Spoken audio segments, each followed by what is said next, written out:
Ibu, Bapak, saudara-saudari, anak muda dan anak-anak sekalian, baik yang hadir di gereja maupun yang live streaming di rumah, kita semua pernah mengalami yang namanya stres. Ono sing nggak pernah stres, semua pasti mengalami. Rasanya ini bendino ini rasanya bunek ngono ya. Bisa jadi diajak bicara sama istrinya, Pak nih, apa? Bu, apa sih rame, menang? Sentak-sentak sakne tadi ini ya. Mungkin nama kita kalau kita memang stres ini ya. Nama kita kalau laki bisa jadi Sutresno. Kalau perempuan Sutrisnawati. Wes cok wes ya. Maka dari itu kita memerlukan ruang untuk meredam, melerem, menenangkan diri kita. Salah satu yang membantu bagaimana kita bisa mengerti apa yang terjadi dalam kehidupan kita, persoalan, kesulitan adalah kebijaksanaan. Hari ini kita mendengarkan sungguh indah dan baik sekali dalam bacaan yang pertama. Bagaimana kebijaksanaan dan sifat-sifatnya dalam hidup kita. Kebijaksanaan diutamakan lebih dari tongkat dan tahta. Kekayaan bukan apa-apa di hadapan kebijaksanaan. Permata emas hanyalah pasir. Taumli, kebijaksanaan ku kasih lebih dari kecantikan, kegantengan, keelokan rupa, dan lain-lainnya. Kebijaksanaan bolehlah kita miliki di dalam hati diri kita masing-masing. Dan kebijaksanaan juga hadir di dalam bacaan yang kedua. Sebelumnya di dalam Mazmur juga.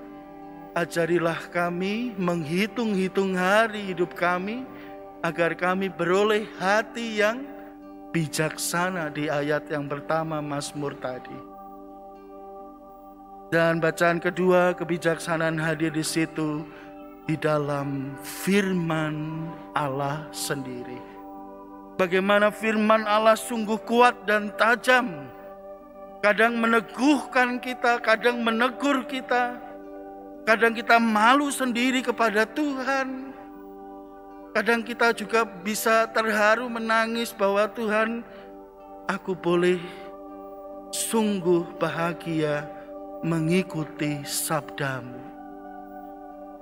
Kebahagiaan menusuk jiwa dan roh secara dalam, sendi-sendi dan sumsum. Firman mau sanggup membedakan pertimbangan dan pikiran hati. Tidak ada yang tersembunyi. Semuanya kelihatan di hadapan firman Allah, sabda Allah sendiri. Saudara-saudariku, maka Sutresno dan Sutrisnawati dengan kebijaksanaan, dengan firman Allah, mendapatkan banyak anugerah, banyak kebaikan Tuhan. Dulu punyanya sepeda ontel, lama-lama bisa beli sepeda motor, lama-lama bisa beli mobil. Dulu cincinnya cuma satu jari, lama-lama, bisa jarinya semua kayak tesi, akek kabeh. Namun saudara-saudariku, mari kita cek kembali diri kita. Untuk memperoleh hidup yang kekal, dalam bacaan Injil, Yesus memberikan kepada pemuda itu 10 perintah Allah. Sudah melakukan belum? Intinya adalah mengasihi Allah, mengasihi sesama. Pemuda itu menjawab, sudah. Lalu Yesus berkata, hanya satu yang belum menjadi kekuranganmu, itu adalah pergilah, jualah milik-Mu, kembalilah dan ikutilah aku. Ini menjadi sebuah tantangan bagi kita. Bagaimana harta kekayaan juga menjadikan kita bisa menduakan Tuhan.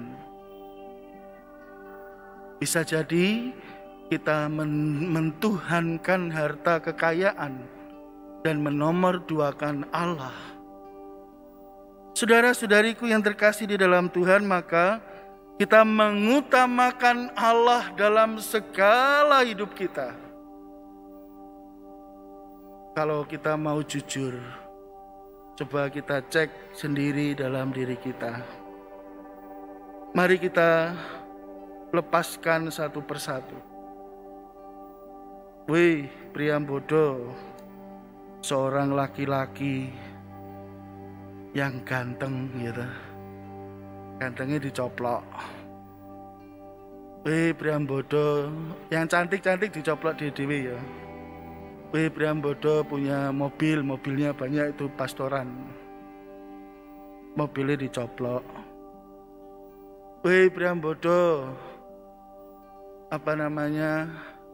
rumahmu, harta kekayaanmu, rumahnya pastoran di mana-mana, banyak pastoran CM ya. Coplokan.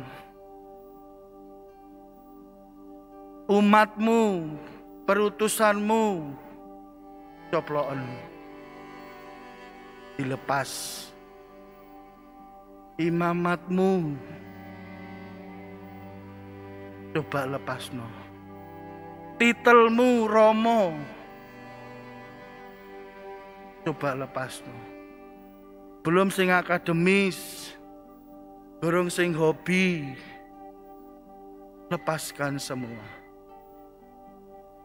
Saat kita boleh tanpa apa-apa dan bukan siapa-siapa, apakah di situ saya mengalami Tuhan yang mengasihi saya? Allah yang sungguh mencintai saya, dan saya sungguh mengasihi Allah dalam hidup saya.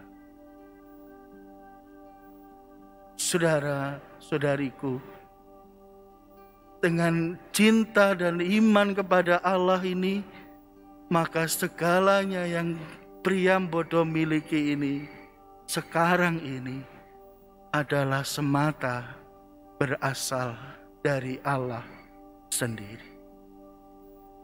Saudara-saudariku yang terkasih, maka kita diajak mengikuti Yesus. Bagaimana kita juga memiliki kepedulian, solidaritas kepada orang miskin. Kita bernaung di dalam pelindungan Santo Vincentius Apaulo. Kita bersama boleh berbangga bahwa ini jalan yang nyata, jalan Vincentian, jalan Yesus sendiri untuk mewujudkan iman kita. Kita berpusat, berelasi dekat dengan Yesus, dengan kebijaksanaan, dengan firman Allah, dan firman itu menjadi manusia, yakni Yesus Kristus. Yesus bersabda dalam Injil Matius bab 25, apa saja yang kau lakukan kepada salah seorang saudaraku yang paling hina ini, engkau melakukannya untuk aku. Lengkap sudah apa yang diinginkan, apa yang dimaui oleh Yesus, agar kita beroleh hidup yang kekal seperti pemuda dalam Injil tadi. Mari saudara-saudariku sekalian, anak muda, anak-anak, kita mengenakan kebijaksanaan, kita menerima sabda Allah, menjadi pelaku sabda, dan selalu dekat dengan Kristus, mengutamakan Allah dalam segala sesuatu. Amin.